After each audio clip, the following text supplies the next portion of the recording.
Okay, welcome to today's video, which is just a response to my video I did yesterday, which is about the Florida fuel shortage. Now, obviously, this isn't a only Florida issue; it's a Southeast issue, but it's a little bit worse here in my area because the EPA shut down a terminal down here.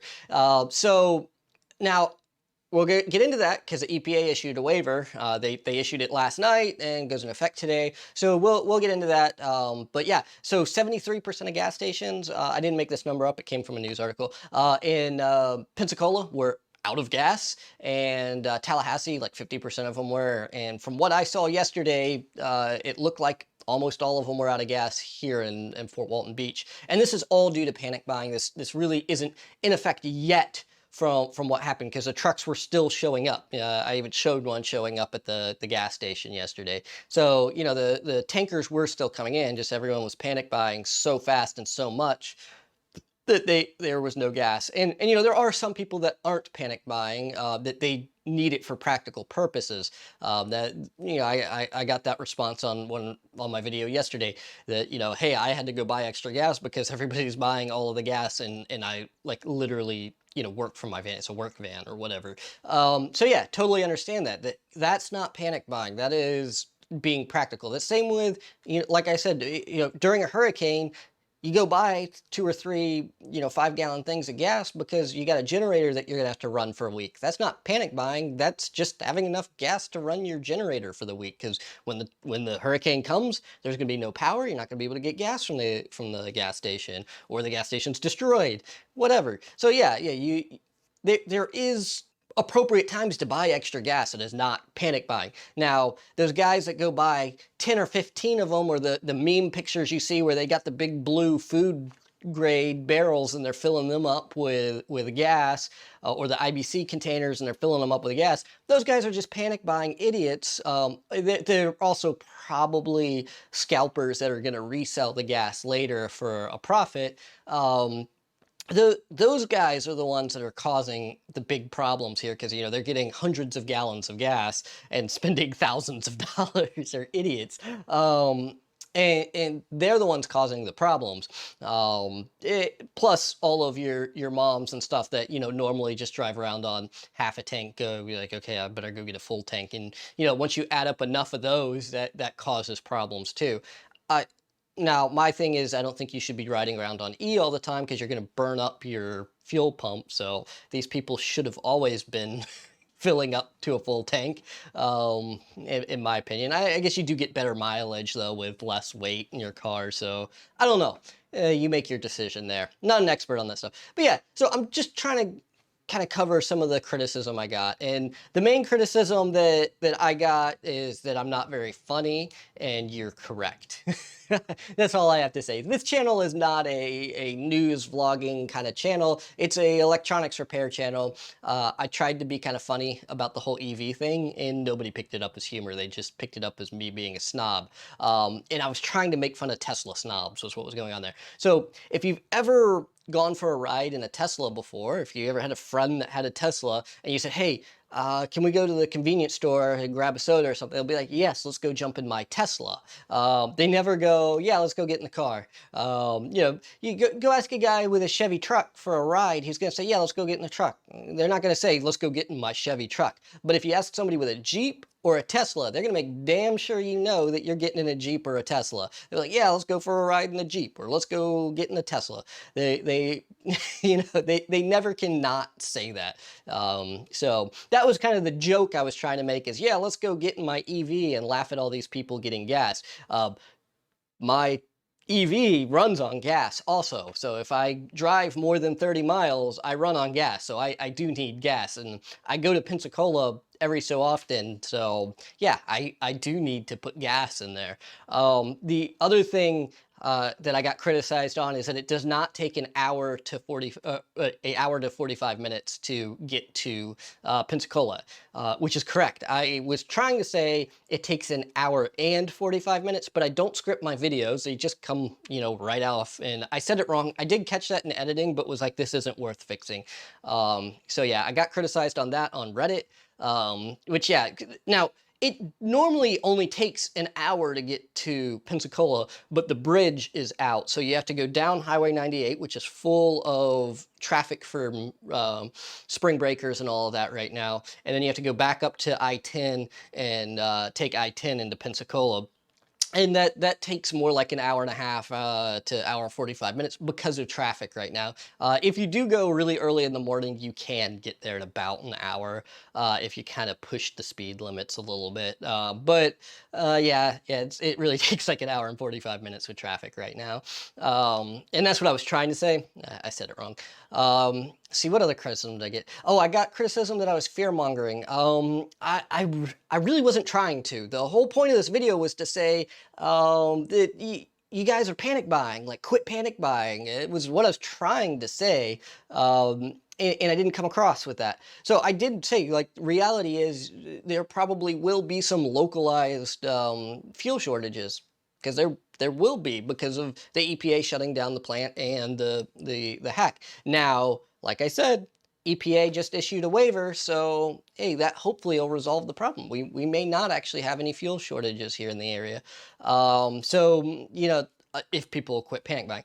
So I was trying to be realistic while, you know, being honest that, you know, almost all our problems are related to these guys with these big IBC totes filling them up with fuel. And same with you get the same with you get the guys going with the big blue barrels, you know, the food grade barrels, and they're filling them up with fuel on a trailer. Like, those guys are the ones causing the problems. Those are the big problems that we're having.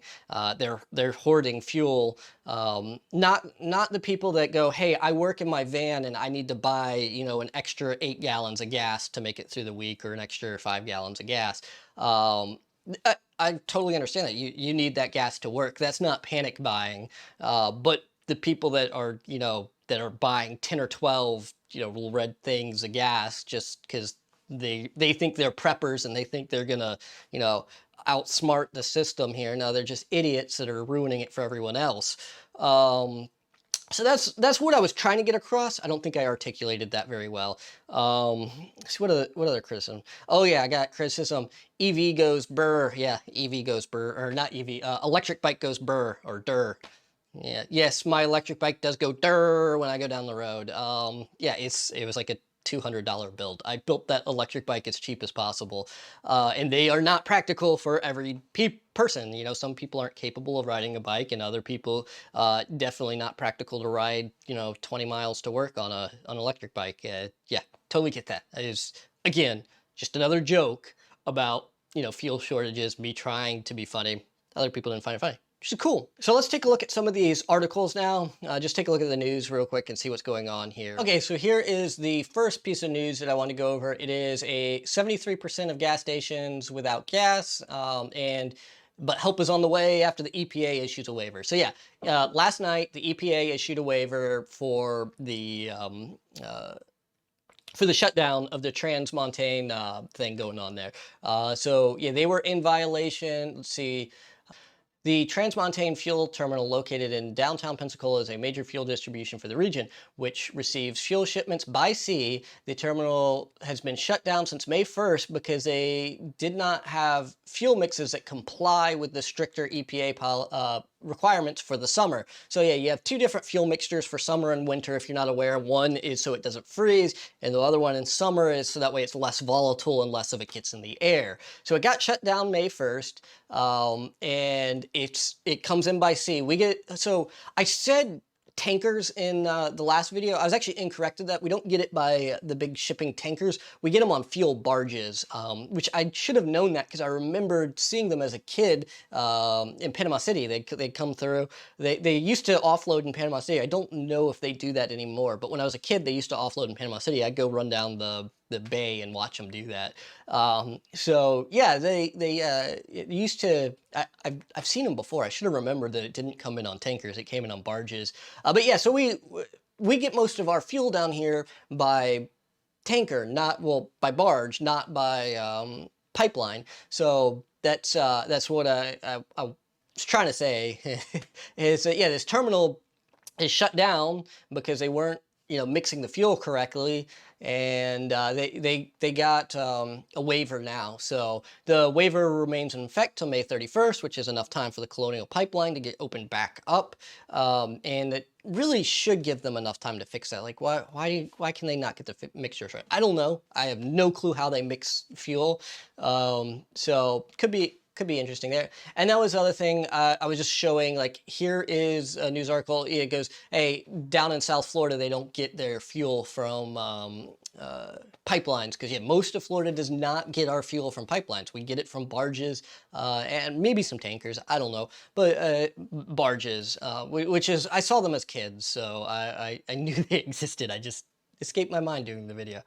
So yeah, and that's what they were talking about in here is, South Florida, they're getting all of theirs by barge. I think most of it comes out of Louisiana. So it comes from Louisiana on the barges and comes down here. That's my understanding. Now, I don't know about the Atlantic side. It'd be harder to run a barge through that than the Gulf. The Gulf is a lot calmer than the Atlantic, if you're not aware. So I don't know how that works, if they, just bring it in on the Gulf side and truck it over to that. No clue, no clue, just guessing there. But yeah, this one's just a news article saying, hey, we don't get our fuel that way. It comes from barges, in just Gulf Coast area refineries that make it. So not a the pipeline really does not affect us that much here in Florida. It was the terminal that was shut down here locally that's affecting us for the most part. So now that they issued that waiver, hopefully that should end our shortage over here, because we don't get our fuel from the pipeline anyways, in most of Florida. So this is about to become a rest of the country problem and not my problem anymore. So probably won't be doing another video on it. So yeah, quit panic buying so I don't have to do another video on this. Well, guys, I'm really just trying to kind of respond to the criticism, because I care about what you guys think, especially the longtime viewers. I recognize your usernames, when y'all are commenting a lot. So I definitely respect what y'all have to say. I know one of them deleted their comment about me fear mongering, but I think that was fair criticism, because I didn't think about that. I didn't think about the fact that just covering it does spread fear mongering on it. I don't think we should mute ourselves because of the fear of spreading fear, especially when that's not the intent of the video. But I definitely agree that that is quite possible to that people went and bought extra fuel just because of seeing a video covering the fact, because if they just didn't know that it was going on. But again, I don't think that justifies stopping raising awareness to something. But yeah, we locally actually had a real problem. EPA issued a waiver, and it's going to spread, and we won't have fuel shortages. And I think that the Colonial Pipeline is being honest in the fact that most of their terminals have big enough tanks there that there's not actually going to be a fuel shortage with the pipeline shut down in most areas. So yeah, I agree that most of the problems coming with the shutdown are all just panic buying and fear mongering from the media.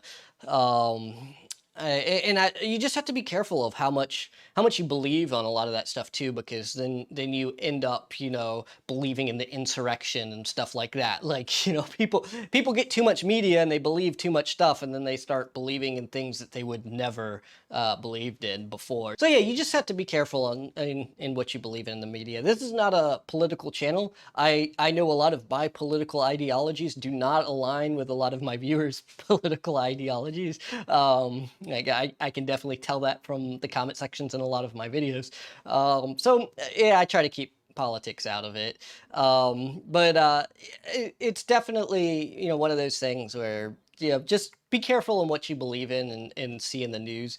And take my powdery dry sense of humor with a grain of salt, because I'm not very funny.